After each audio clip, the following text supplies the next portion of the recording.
የተከበራችሁና የተወደዳችሁ ተመልካቾቻችን ይህ የድሬዳዋ ቴሌቪዥን ነው። አሸዋ ሜዳ ነው። ይድነቃቸው ዘውገ ቦቸራ በዳኝነት ህይወቱ ሌሎች ይከብዳቸዋል የተባሉ ጨዋታዎችን መርጧል። ከእድሜያቸው ውስጥ 43 ዓመቱን በስፖርት 40 ዓመቱን በእጅ ኳስ ስፖርት አሳልፈዋል። እንዴት ተሸነፍን? እንዴ ጎል ገባብን? ነገ የተሻለ ቦታ ለመድረስ የትኛውም አይነት ስፖርትን ስትሰራው ቻሌንጆችን መቋቋም ከህዝቡ ጋር እንድንተዋወቅ ያደረክበት መንገድ አሪፍ ነበረ ብዬ አስባለሁ። ለድሬዳዋ ቴሌቪዥን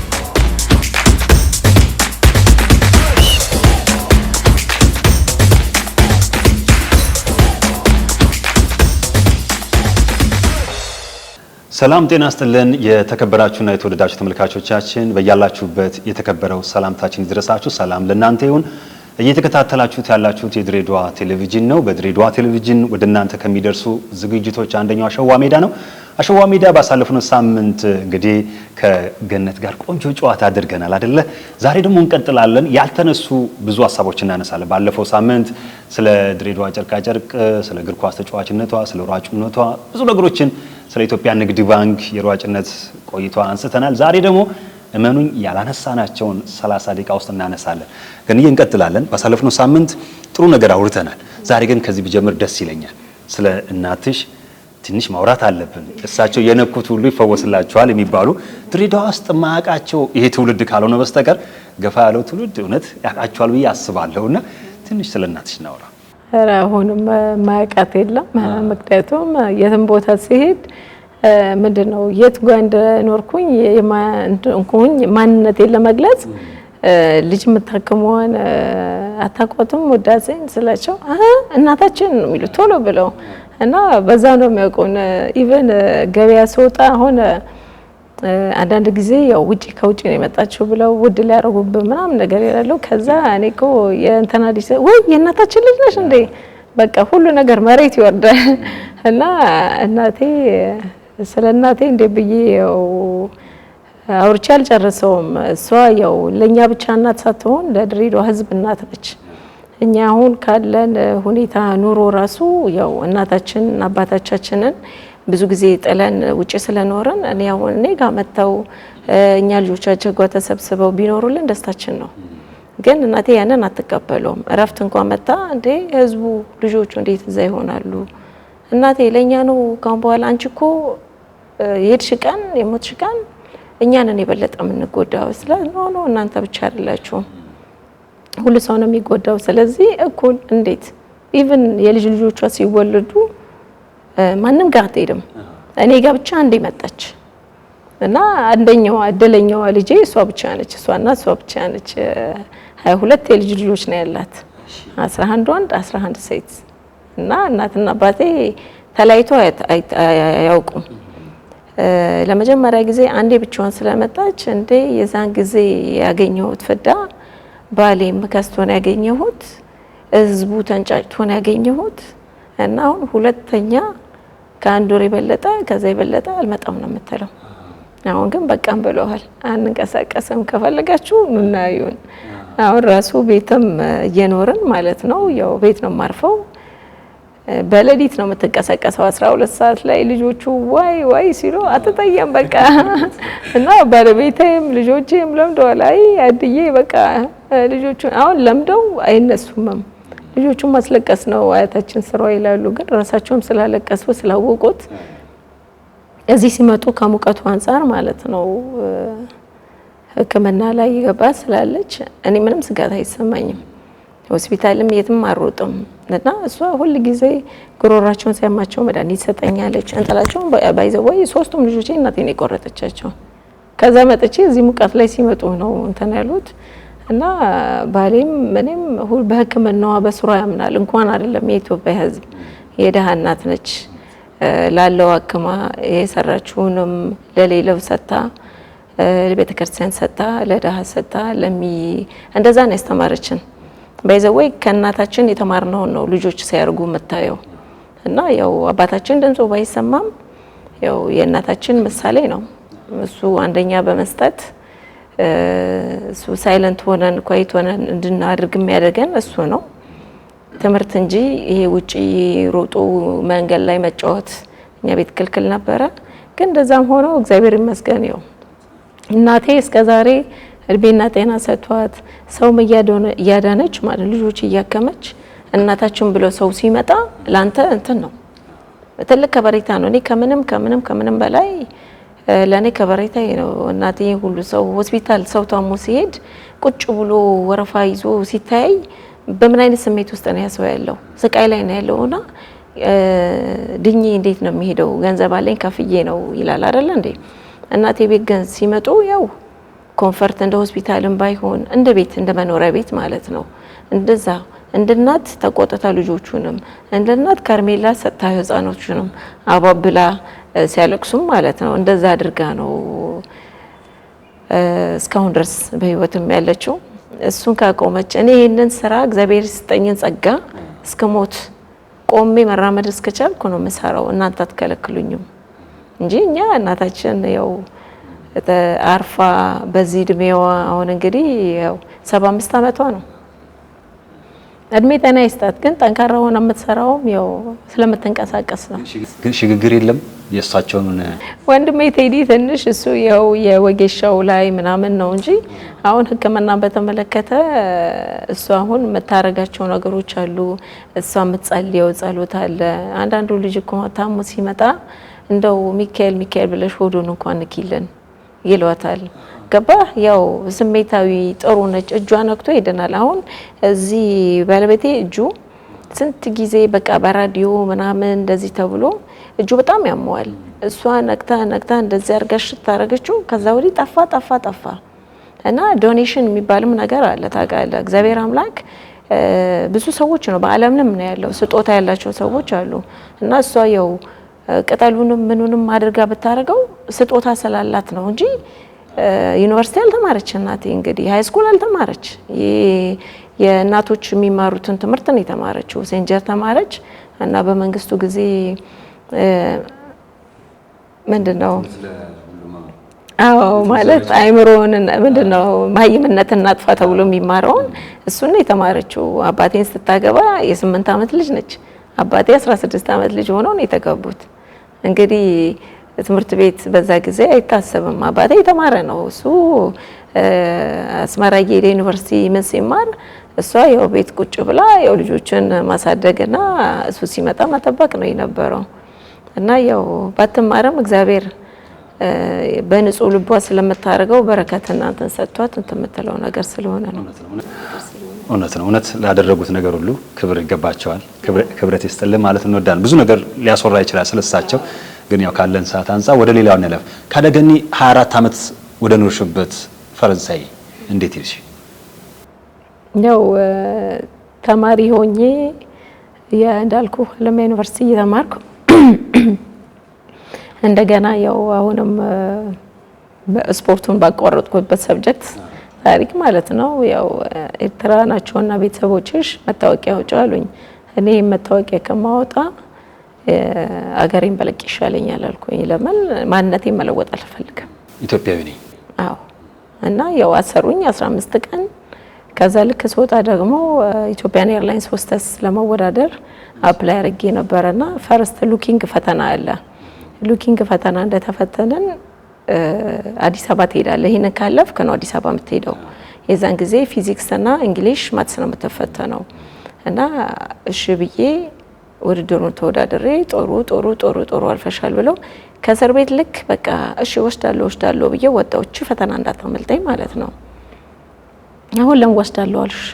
15 ቀን ስትታሽሻ አለኝ። እንዴ ካልወሰድሽ ብላ አይደል ያሰርከኝ? በቃ አሁን ልቀቀኝ ያልኩት። ከዛ ፈተናው ሮብ ነበረ። ማክሰኞ ወጣው። እዛ የ15 ቀን ጭቅቅቴን እንደምንም ታጥቤ ምን ብዬ እዛ ውድድር ላይ ቀረብኩ። ከዛ ስም ሲለጠፍ መታወቂያ አምጪ አሉኝ። የቀበሌ መታወቂያ እኔ ያው ተማሪም ስለነበርኩኝ መታወቂያ ድሮውን አመጣሁኝ። አይ የ3 ወር የቀበሌ መታወቂያ አምጪ አሉኝ። በዛ ሰዓት የኤርትራ መታወቂያ ካልወሰድሽ ብሎ ያስረውኝ ማን ነው የቀበሌ መታወቂያ የሚሰጠኝ? በቃ አለቀስኩኝ። ተኖሬም ተወልጄም አድጌም መስራት ማልችልበት አገር ከሆነ እዚህ ምን አደርጋለሁ ብዬ ሐሙስ እንደዛ ስከለከል ቅዳሜ ነው ብድግ ብዬ በሌሊት ያው በሶማሊያ አድርጌ በመኪና በጭነት መኪና 6 ቀን ተንገላትቼ ከሀገር የወጣሁትኝ እናቴን ወስደው አሰሯት። ልጅሽ ለምን ሀገር ለቃ ወጣች ብላ እንደውም ልጄ ከሀገር ያባረራችሁብኝ ልጄ ትንጠለች አላውቅም አለች። እና ያው ካለኝ እንትን ነው ተወልደህ አድገህ ተመረህ መስራት ማትችልበት ሁኔታ ሲመጣ ብዙ ነገር ይገፋሃል እንጂ እኔ አሁን ያው እግዚአብሔርም አላሰቃየኝም። በሁለት ዓመት ውስጥ ነው የፈረንሳይ ዜግነትን ይዤ ተመልሼ እዚህ መጣሁ። ግን በበረሃ እንዴት ገኒ ሴት ነሽ? ያ ይሄ ህልሚጭ ነው ትልቁ መኪና አለ አይደል? ሶማሌዎቹ በጅጅጋ አንዴ የሆነች እህቴ ጅቡቲ ነበረች እና እህቴ መዝካት ነጋዴ ነበረች እኛ ጋር እና ሄጄ ለማንኳት ለጋሪ ነበር ሰፈሯ እና ለማንኳት እኔ በቃ እዚህ መሆን አልፈልግም አልኳት እንጂ ጎረቤታችንም ነበረች። እኔ ቀስ ብዬ በዚህ ተሸለስቲ እኔ አንድ ቀን አላውቅም እዚህ ሀገር ላይ አልኩ። ከዛ 5 ቀን እንግዲህ ቀጫጫኔ በዛ ብረቱ እንዲህ ሲያርገህ አንገት ሲሄድ ሁሉ ሲመጣ ከዛ ደግሞ እህል ሞሉት ጅጅጋ አልፈን ስንሄድ እህል ሞሉት እህሉ ላይ ከላይ ቁጭ የምትለው ሴትዮዋ ለእኔ ስትል ተሰቃየች። ሰው ርቀት አላት ማለት ትችላለች እኔን ለመውሰድ በሶማሊያ ጌሳ ምን ዞሬ በዛ በኩል 5 ቀን ስቃይ። ግን የእናቴ ጸሎት የምታምነው አምላክ በንጹህ ልብ በልጅነት ስትሄድ ምንም የትም አትወድቅም። አዎ ለራሱ ከዛ እህቴን አገኘኋት። ልክ ብድግ ብላ ፈረንሳይ ልትሄድ ጊዜ ነበር። እኔ ብድግ በቃ እዛ 4 ወር ተቀመጥኩኝና እዛ ኢትዮጵያ ኤምባሲ እንደምንም ብዬ ወረቀት ወደ አዲስ አበባ ማለፊያ አድርጌ አዲስ አበባ ገባሁ ተመልሼ። ከዛ አዲስ አበባ ያው ተማርኩኝ ምናምን ወደ ፈረንሳይ ለመሻገር በዛ ስሞክር ያው አልሆነም። ተመልሼ እንደገና በፈረንሳይ ኤምባሲ በጅቡቲ ባለው ማለት ነው በትምህርት ዩኒቨርሲቲ እዛ ለመቀጠል እምቢ አሉ ቪዛ። ያው ሪስፖንሲቢሊቲውን አግኝቼ ማለት ነው በልጅ ያባል። ከዛም በኋላ ያው ፈረንሳይ በዛ አለፍኩኝ። እግዚአብሔር ብቻ አልኩ ቶሎ ቶሎ አሳክቶ ከሄድኩባት ቀን ከዚች ሀገር በ2 ዓመቴ የፈረንሳይ ዜግነት ይዤ ነው የመጣሁት። ከዛ በስፖርት ህይወትሽ ከታላቋ የፊፋ ዋና ጸሐፊ ፋጥማ ሳሙራይ ጋር የመጀመሪያ የፊፋ ሴት ሴክሬታሪ ናት። በጣም ጀግኒት ናት፣ ሴኔጋላዊት። እንዴት ተገናኛችሁ ግን? ያው ሊዮ ስኖር ሰራ ነበር፣ ሬስቶራንት ነበር፣ ባንክ እንዳልከው ያው ባንክ ላይ ነበር የምሰራው። ካፉ ባንክ ይባላል። እዛ እየሰራሁኝ ያው ለፍቼ ወጣት ነበርኩኝ። ትንሽ ገንዘብ እና ፖሲቢሊቲውን ሳገኝ ብድግ ብዬ ደግሞ ማዳጋስካር ገባሁ። እና ማዳጋስካር እዛ ሆኜ ሆቴል ከፈትኩ። ሆቴልን ከፍቼ የሆቴል ከስተመር ሆና ነው የመጣችው። እሷ የዩናይትድ ኔሽን ዋና ኃላፊ ነበረች ማዳጋስካር። ጅቡቲም እኮ የሆነ ስራ ነበራቸው አይደል እሳቸው? በያው ነው በዩኤን ማለት ነው። ኦኬ የዛ እንትን ነበሩ። እዛ 5 ዓመት እኔ አይደለም ያወቅኩት ጅቡቲን ታውቁ 6 ወር በላይ አልተቀመጥኩበት እና ማዳጋስካር ያው ከስተመር ሆና የኔ ሆቴል ከካምፓኒዎች ከኤምባሲዎች ለምሰራው ምክንያቱም ሞደርን ስለሆነ ለቱሪዝም አይመችም። ቱሪዝም የሀገሩን ካልቸር ምን ላይ ነው የሚመጣው እና የሆነ ሆቴል ስትመጣ ያው ጥሩ አቀባበል አደረኩላት። ከዛች ቀን ወዲህ ነው ያልተለያየ ነው ሆቴልች።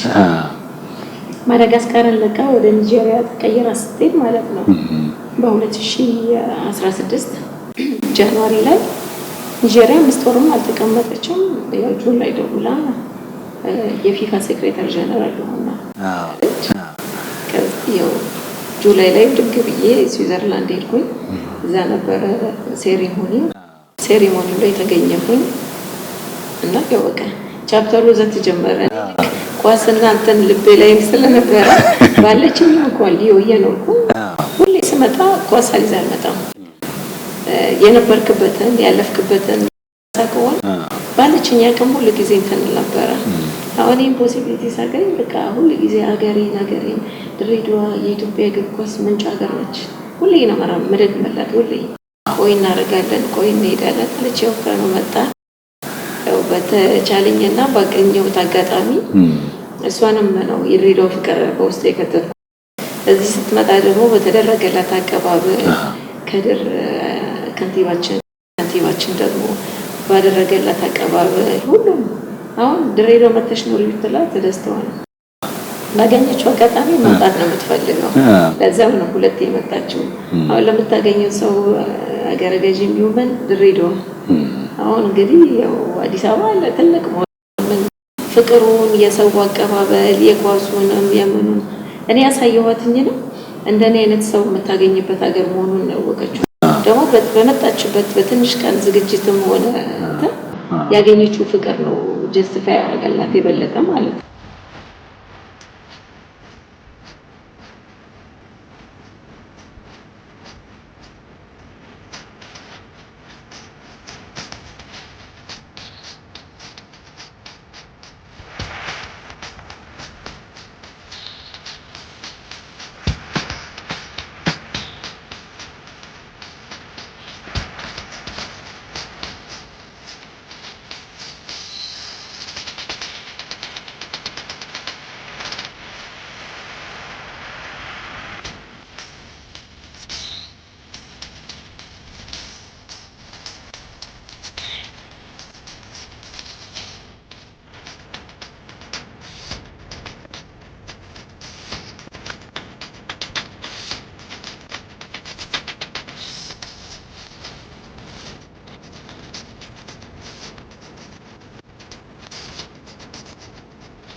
የዛ ወቅት ሲመጡ ክቡር ዶክተር አርቲስት አሊ ቢራ ያረፈበት ጊዜ ነበር ታስታውሻለህ ያገጠመኙ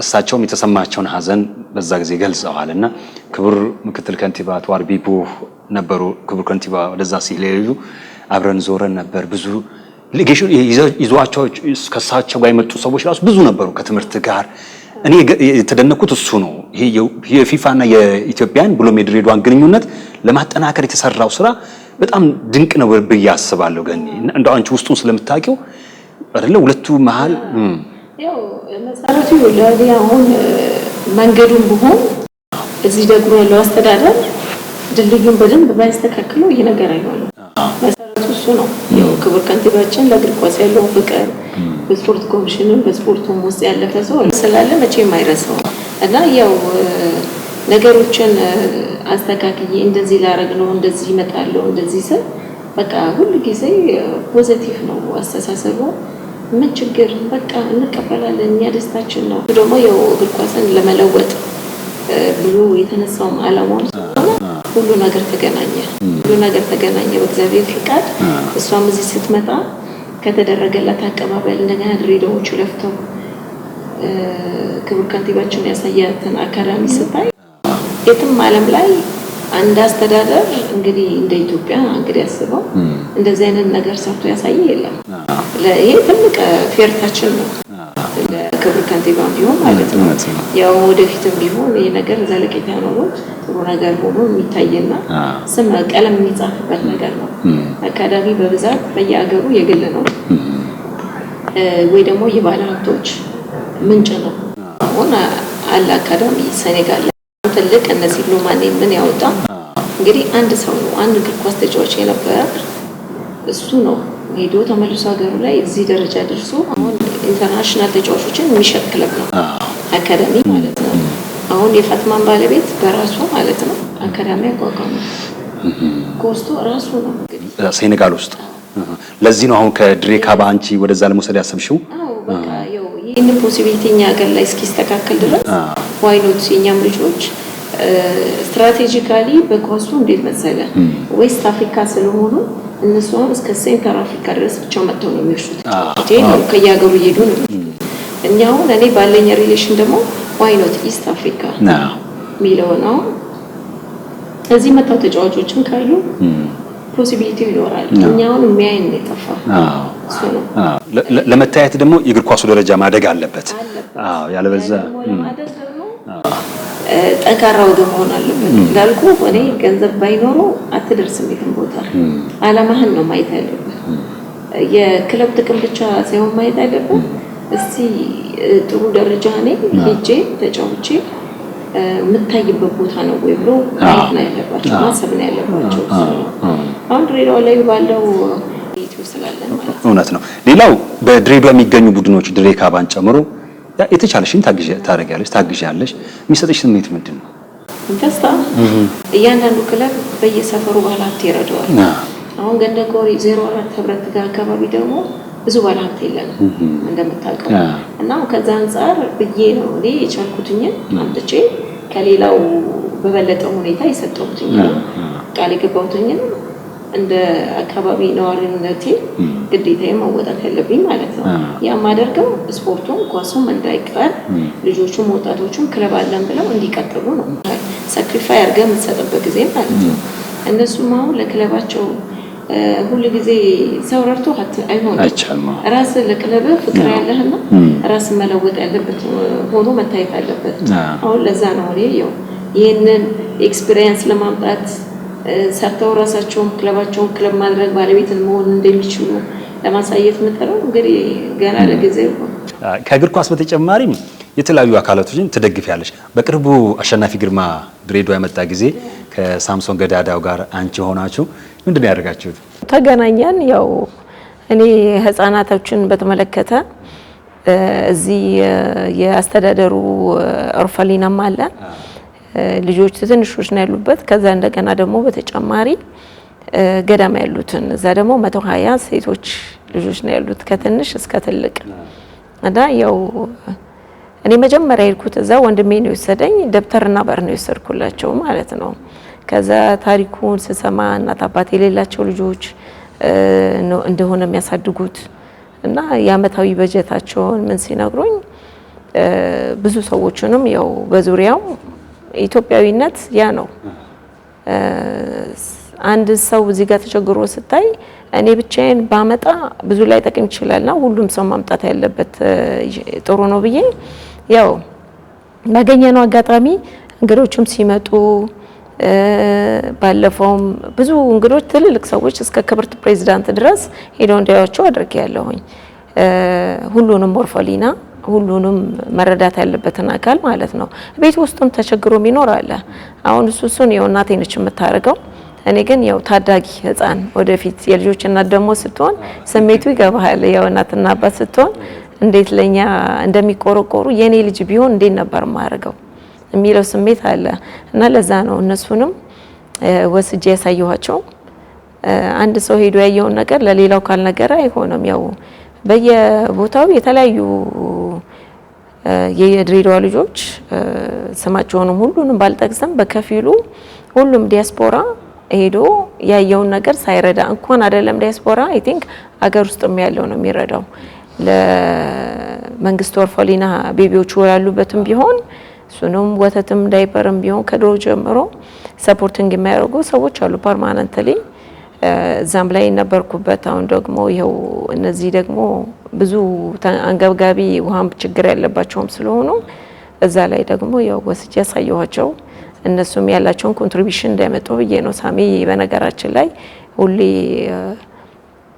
ኮሚቴ ሰብስቦን ግሩፕ ከፍቶ ኢቨን ለበዓልም ሆነ ለምን ሁሌ ያዋጣን ይደረጋል እና አሸናፊም እሱን ደግሞ በአሜሪካ በኩል ያለው እንዲጀምር በሚል ነው ያው ቃል ገብቶ ነው ሄደው እና ያለን እውነት ነው። አይ እንዲ ተባብረን ምን ይባላል ከአንድ ይሻላል ሁለት አይደለ? ገኒ አሁን እንደዚህ መተባበር መተጋገዝ ጥሩ ነው።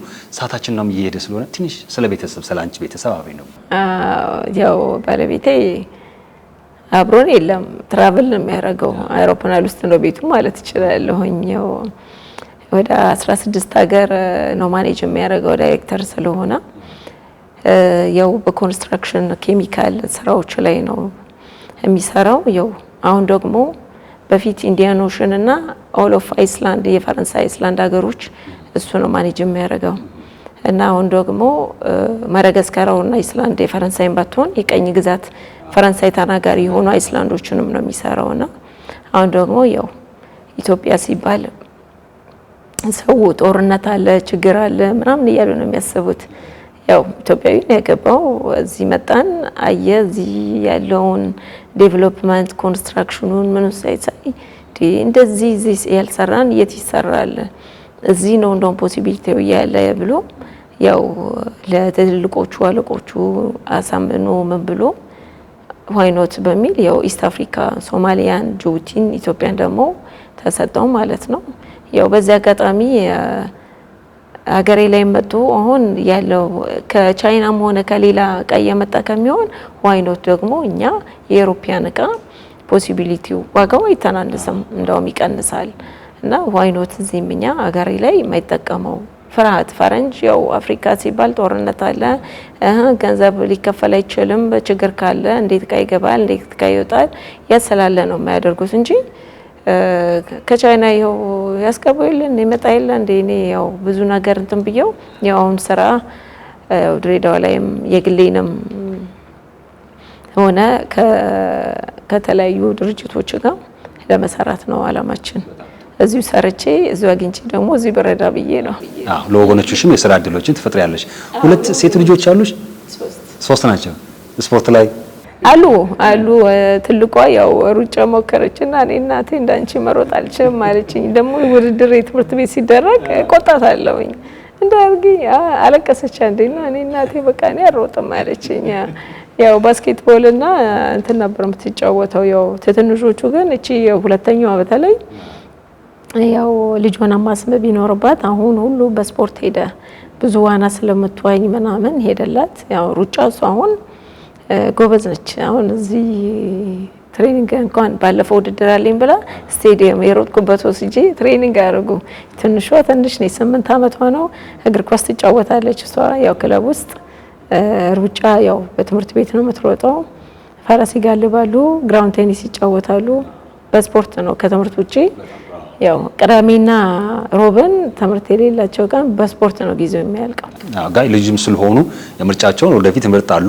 ግን በስፖርት ማደግ ደግሞ ልጅ ብዙ ጊዜ የምናስበው ትምህርት ቤት ሄዶ በቃ ቤት ቁጭ በሉ ሌላ ቦታ እንዳይሄዱ ይሄ ስልክ ይዘው ሌላ ዓለም ላይ እንዳያዩ በስፖርት ቢዚ ማድረግ ነው። አሁን እኛ ድሮ የተከለከልነው ዙረት በዛው ልትዞሪ ነው ተብሎ ነው የምንከለከለው። ግን የት ይዞራሉ? ያ ጨረስን ባንልም እንጨርሰው። ምክንያቱም ብዙ ነው የህይወት ታሪክሽ። ለወደፊት ግን በምታደርጊው ነገር ሚዲያው ካንቺ ጋር መሆኑን እኛ እስካለን ድረስ ሌሎችም ባልደረቦቻችንም አሉ። ለድሬዳዋም ለምታደርጊው ነገር ለኢትዮጵያ ያለሽ ፍቅር በጣም በዚህ ቃለ መጠይቅ በጣም ካንቺ ዘንደረነኩት ለሀገርሽ ያለሽ ፍቅር በጣም የሚገርም ነው። ይሄ ደግሞ መታደል ነው በእውነት በጣም ነው የምናመሰግነው ገንዬ። ለወደፊትም ህይወትሽ የተባረከ ቤተሰብሽ የተባረከ እንደሆነ እመኛለሁ። አመሰግናለሁ። እግዚአብሔር ይስጥልኝ። የተከበራችሁ ተመልካቾቻችን እንግዲህ ከገኒ ጋር በሁለት ክፍል ያደረግነው ቆይታ የተመለከታችሁት ነው የሚመስለው። ለሀገሯ ያላትን ፍቅር ለሀገሯ ለወደፊትም ለማድረግ ያሰበችው ነገር አሁንም እያደረገችው ያለው ነገር እጅግ በጣም ድንቅና የሚያስመሰግናት ነው። ለወደፊትም እንግዲህ የተሻለ ነገር ለሀገሯ ትሰራለች ብለን እናስባለን። ባንጨርስም እንጨርስ እንበለው፣ ምክንያቱም ሰዓት ሁሉ ነገር ይገድባል ማለት ነው። ለወደፊት ደግሞ በተለያዩ ስራዋ እንግዲህ ቆይታ ከሷ ጋር እንደምናደርግ ተስፋ አደርጋለሁ። የዛሬው አሸዋ ሜዳ የተመለከታችሁትን ይመስላል። አዳነ ለማና አብይ ግዛው በካሜራው ከኔ ጋር ነበሩ። የሳምንት ሰው ይበለን። የተከበራችሁና የተወደዳችሁ ተመልካቾቻችን ይህ የድሬዳዋ ቴሌቪዥን ነው። አሸዋ ሜዳ ነው።